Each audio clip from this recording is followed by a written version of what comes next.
दोस्तों, आप सभी का बहुत बहुत स्वागत है हमारे चैनल में। इस वीडियो के अंदर अभी हम लोग इंडियन इकोनॉमी में भारतीय अर्थव्यवस्था इससे रिलेटेड जो है इम्पोर्टेंट 40+ क्वेश्चन जो है इस वीडियो में देखने वाले हैं, जो कि आपके आने वाले एग्जाम से railway group D, SSC, UP police, लेखपाल और आने वाले सभी प्रतियोगिता परीक्षा के लिए काफ़ी इम्पोर्टेंट है। तो दोस्तों, आप इस वीडियो को बहुत ध्यान से लास्ट देखिए। चैनल पर नया है तो चैनल को सब्सक्राइब कर बेल आइकन यानी जो घंटी का निशान है इसे ज़रूर से ऑन कर दें, ठीक है। और ये टोटल जो 40 क्वेश्चन है, आप इनमें से कितने क्वेश्चन जो है सही कर पाते हैं, अपना स्कोर जो है कमेंट बॉक्स में ज़रूर बताएं। तो चलिए शुरू करते हैं। देखिए, यहाँ पर हमारा पहला क्वेश्चन दिया गया है, भारत में गरीबी हटाओ का नारा किस पंचवर्षीय योजना के अंतर्गत दिया गया था। तो देखिए, भारत में जो गरीबी हटाओ का नारा दिया गया था तो ये 5वीं पंचवर्षीय योजना के अंतर्गत दिया गया था, ठीक है। करेक्ट आंसर बी हो जाएगा। 5वीं पंचवर्षीय योजना की बात करें तो इसका कार्यकाल कब से कब तक रहा था। तो देखिए, इसका जो कार्यकाल था वो 1974 से 1979 तक जो था इसका कार्यकाल था। और 5वीं पंचवर्षीय योजना जो थी ये किस मॉडल पर आधारित थी, डीपी धर मॉडल पर आधारित थी। और इस योजना में काम के बदले जो है अनाज योजना लाया गया था, जिसे 1978 में जो है समाप्त किया गया, ठीक है। आपको याद रखना है। क्वेश्चन नंबर 2 है, राष्ट्रीय विकास परिषद का पदेन अध्यक्ष निम्नलिखित में से कौन होता है। तो राष्ट्रीय विकास परिषद का जो पदेन अध्यक्ष होता है वो होता है प्रधानमंत्री, ठीक है। करेक्ट आंसर ये हो जाएगा। इसके अलावा यदि हम बात करें राष्ट्रीय विकास परिषद की तो इसकी स्थापना कब हुई थी। तो देखिए, इसकी जो स्थापना हुई थी 6 अगस्त 1952 को जो है राष्ट्रीय विकास परिषद की स्थापना हुई थी। क्वेश्चन नंबर 3 है, भारत में प्रथम पंचवर्षीय योजना निम्नलिखित में से कब प्रारंभ की गई थी। भारत में जो पहली पंचवर्षीय योजना थी तो ये कब प्रारंभ की गई थी। 1 अप्रैल 1951 को प्रारंभ की गई थी और ये कब तक चली थी, 1956 तक। 1951 से 1956 तक जो थी ये पहली पंचवर्षीय योजना चली थी। क्वेश्चन नंबर 4 है, प्रथम पंचवर्षीय योजना में निम्नलिखित में से किसकी प्राथमिकता दी गई थी। तो पहले पंचवर्षीय योजना में जो है कृषि की प्राथमिकता दी गई थी, ये आंसर हो जाएगा। क्वेश्चन नंबर 5 है, भारत में सबसे पहले मानव विकास रिपोर्ट जारी करने वाला राज्य कौन सा है। भारत में सबसे पहले मानव विकास रिपोर्ट जारी करने वाला राज्य कौन सा है। तो ये है मध्य प्रदेश राज्य, ठीक है। करेक्ट आंसर सी हो जाएगा। क्वेश्चन नंबर 6 है, भारत में सामुदायिक विकास कार्यक्रम निम्नलिखित में से कब आरंभ हुआ था। तो देखिए, ये आरंभ हुआ था 2 अक्टूबर 1952 को। भारत में सामुदायिक विकास कार्यक्रम 2 अक्टूबर 1952 को जो है आरंभ हुआ था, डी आंसर हो जाएगा। क्वेश्चन नंबर 7 है, निम्नलिखित में से किस राज्य के दौरान भारत में हरित क्रांति का आगमन हुआ था। भारत में हरित क्रांति का आगमन किस योजना के दौरान हुआ था। तो ये हुआ था योजना अवकाश काल के दौरान, ठीक है। डी आंसर हो जाएगा। क्वेश्चन नंबर 8 है, बोकारो इस्पात संयंत्र की स्थापना किस देश के सहयोग से की गई थी। तो देखिए, बोकारो इस्पात संयंत्र की जो स्थापना की गई थी तो ये सोवियत संघ रूस के सहयोग से किया गया था, आंसर हो जाएगा ऑप्शन ए। क्वेश्चन नंबर 9 है, राउरकेला इस्पात संयंत्र की स्थापना 1955 में निम्नलिखित में से किस देश के सहयोग से की गई थी। राउरकेला इस्पात संयंत्र की स्थापना 1955 में किस देश के सहयोग से की गई थी, जर्मनी के सहयोग से। आपको याद रखना है, डी आंसर हो जाएगा।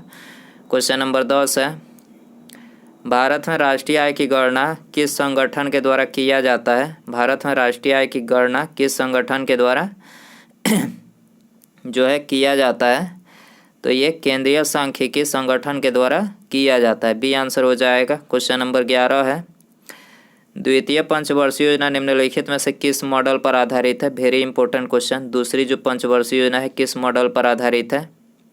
तो ये पीसी महालनोबिस मॉडल पर आधारित है, बी आंसर हो जाएगा। इसका कार्यकाल पूछा जाए तो देखिए, इसका कार्यकाल 1956 से 1961 तक जो था इसका कार्यकाल था। और इस योजना के दौरान जो है Bhilai, Durgapur, Rourkela integral coach factory और चितरंजन लोकोमोटिव की स्थापना जो है मतलब द्वितीय पंचवर्षीय योजना के दौरान किया गया था। क्वेश्चन नंबर 12 है, द्वितीय पंचवर्षीय योजना में किस क्षेत्र के विकास पर सर्वाधिक बल दिया गया था? दूसरी जो पंचवर्षीय योजना थी तो इसमें किस क्षेत्र के विकास पर सर्वाधिक बल दिया गया था? तो ये उद्योग क्षेत्र के विकास पर सर्वाधिक बल दिया गया था। सी आंसर हो जाएगा। क्वेश्चन नंबर 13 है, निम्नलिखित में से किस इस्पात संयंत्र की स्थापना द्वितीय पंचवर्षीय योजना के दौरान किया गया था? तो दूसरी पंचवर्षीय योजना के दौरान जो है ये भिलाई इस्पात संयंत्र, राउरकेला और दुर्गापुर यानी तीनों इस्पात संयंत्र की स्थापना जो है दूसरी पंचवर्षीय योजना के दौरान किया गया था। तो ये सभी यहाँ पर करेक्ट हो जाएगा। क्वेश्चन नंबर 14 है, पंचवर्षीय योजना के इतिहास में भारत की सर्वाधिक असफल योजना किस योजना को माना जाता है? तो सर्वाधिक असफल योजना किस योजना को माना जाता है? तृतीय योजना को। ठीक है, आंसर हो जाएगा बी। इसका कार्यकाल कब से कब तक रहा था? तो 1961 से 66 तक इसका कार्यकाल था। ठीक है, और ये किस मॉडल पर आधारित थी? महालोबिस मॉडल पर आधारित थी। इस योजना के दौरान जो है बोकारो स्टील प्लांट की स्थापना रूस के सहयोग से किया गया था। तृतीय पंचवर्षीय योजना के दौरान जो है बोकारो स्टील प्लांट की स्थापना जो है रूस के सहयोग से किया गया था, आपको याद रखना है। क्वेश्चन नंबर 15 है, 10वीं पंचवर्षीय योजना के दौरान मतलब अंतर्गत कितने प्रतिशत वार्षिक विकास दर का लक्ष्य निर्धारित किया गया था? तो 10वीं पंचवर्षीय योजना के दौरान जो है ये 8% वार्षिक विकास दर का जो है लक्ष्य निर्धारित किया गया था। सी आंसर हो जाएगा।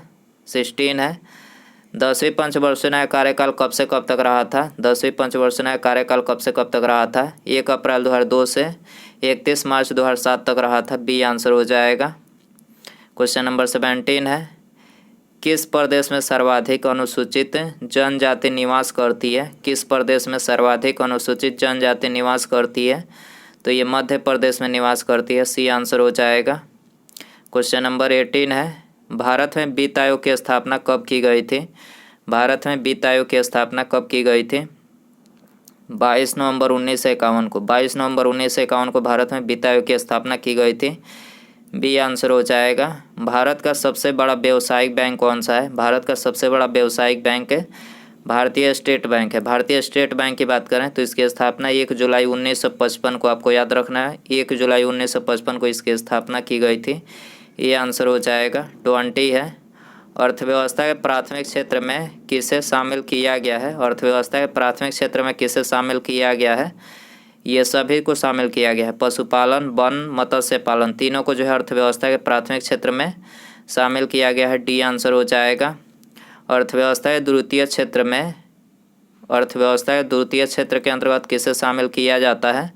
तो ये सभी बिजली, गैस और लौ अयस्क यानी इन तीनों को जो है शामिल किया जाता है। डी आंसर हो जाएगा। अर्थव्यवस्था के तृतीय क्षेत्र के अंतर्गत किसे शामिल किया जाता है? परिवहन, व्यापार, डाक सेवा, तीनों को जो है अर्थव्यवस्था के तृतीय क्षेत्र के अंतर्गत शामिल किया जाता है। डी आंसर हो जाएगा। 23 है, राष्ट्रीय ग्रामीण रोजगार गारंटी योजना कब लागू किया गया था? राष्ट्रीय ग्रामीण रोजगार गारंटी योजना कब लागू किया गया था? तो ये लागू किया गया था 2 फरवरी 2006 को। ठीक है, आंसर हो जाएगा सी। क्वेश्चन नंबर 24 है, भारतीय रिजर्व बैंक यानी आरबीआई की स्थापना कब की गई थी? आरबीआई की स्थापना कब की गई थी? तो इसकी स्थापना जो है 1 अप्रैल 1935 को जो है इसकी स्थापना की गई थी। राष्ट्रीयकरण की बात करें तो 1 जनवरी 1949 को इसका राष्ट्रीयकरण किया गया था। मुख्यालय मुंबई में है, मुंबई महाराष्ट्र में इसका मुख्यालय है। स्टेट बैंक ऑफ इंडिया यानी एसबीआई का राष्ट्रीयकरण कब किया गया था? एसबीआई का राष्ट्रीयकरण कब किया गया था? 1 जुलाई 1955 को एसबीआई का राष्ट्रीयकरण किया गया था। सी आंसर हो जाएगा। राष्ट्रीयकरण 1 जुलाई 1955 को किया गया था, याद रखना है। बुल एंड बियर शब्द किससे संबंधित है? बुल एंड बियर शब्द किससे संबंधित है? शेयर बाजार से, शेयर बाजार से संबंधित है। बी आंसर हो जाएगा। वैट निम्नलिखित में से किस प्रकार का कर है? वैट किस प्रकार का कर है? तो ये अप्रत्यक्ष कर है। ये आंसर हो जाएगा। भारत में वैट कब से लागू हुआ था? भारत में वैट कब से लागू हुआ है? तो ये लागू हुआ है 1 अप्रैल 2005 से। सी करेक्ट हो जाएगा। क्वेश्चन नंबर 30 है, सेवा क्षेत्र अर्थव्यवस्था किस क्षेत्र को कहा जाता है? सेवा क्षेत्र अर्थव्यवस्था किस क्षेत्र को कहा जाता है? तृतीयक क्षेत्र को कहा जाता है। सी आंसर हो जाएगा। प्रत्यक्ष कर निम्नलिखित में से क्या है? प्रत्यक्ष कर निम्नलिखित में से क्या है? तो देखिए यह है उपरोक्त में सभी आयकर, संपत्ति कर, उपहार कर, तीनों जो है प्रत्यक्ष कर है। उपरोक्त सभी यहाँ पर करेक्ट हो जाएगा। क्वेश्चन नंबर 32 है, केंद्र सरकार द्वारा लगाए जाने वाले कर हैं। केंद्र सरकार द्वारा लगाए जाने वाले कर हैं, तो ये सभी केंद्र सरकार के द्वारा लगाया जाता है। सीमा कर, आयकर, निगम कर, तीनों जो है केंद्र सरकार के द्वारा लगाया जाता है। बिक्री कर कौन लगाता है? बिक्री कर जो है कौन लगाता है? वेरी इंपॉर्टेंट, राज्य सरकार बिक्री कर लगाता है। बी आंसर हो जाएगा। निम्नलिखित में से कौन सा कर केवल राज्य सरकार द्वारा लगाया जाता है? कौन सा कर जो है केवल राज्य सरकार द्वारा लगाया जाता है? तो ये लगाया जाता है मनोरंजन कर, केवल राज्य सरकार द्वारा लगाया जाता है। बी आंसर हो जाएगा। क्वेश्चन नंबर 35 है, 1 रुपये के नोट पर किसके हस्ताक्षर होते हैं? 1 रुपये के नोट पर किसके हस्ताक्षर होते हैं? वित्त मंत्रालय के सचिव के हस्ताक्षर होते हैं। बी आंसर हो जाएगा। भारत का सबसे बड़ा वाणिज्यिक बैंक कौन सा है? भारत का सबसे बड़ा वाणिज्यिक बैंक कौन सा है? SBI सबसे बड़ा वाणिज्यिक बैंक है। सी आंसर हो जाएगा। भारत में प्रथम ग्रामीण बैंक की स्थापना कब की गई थी? प्रथम ग्रामीण बैंक की स्थापना कब की गई थी? 2 अक्टूबर 1975 को जो है प्रथम ग्रामीण बैंक की स्थापना की गई थी। बी आंसर हो जाएगा।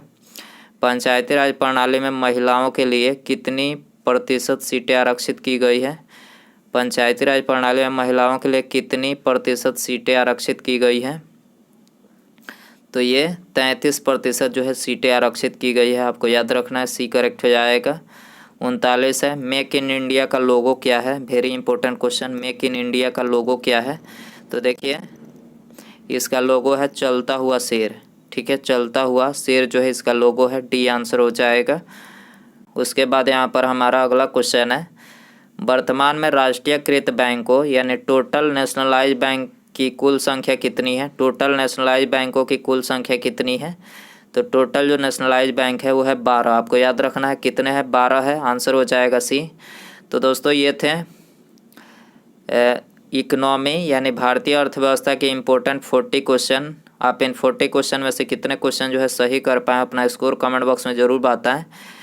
वीडियो पसंद आ रहेगा तो प्लीज़ वीडियो को लाइक कीजिएगा, अपने दोस्तों में शेयर कर दीजिएगा और चैनल पर नया है तो चैनल को सब्सक्राइब करके बेल आइकन यानी जो घंटे का निशान है उसे ज़रूर सेंड कर दें। ठीक है, मिलते हैं अगले वीडियो में। नमस्कार, जय हिंद, जय भारत।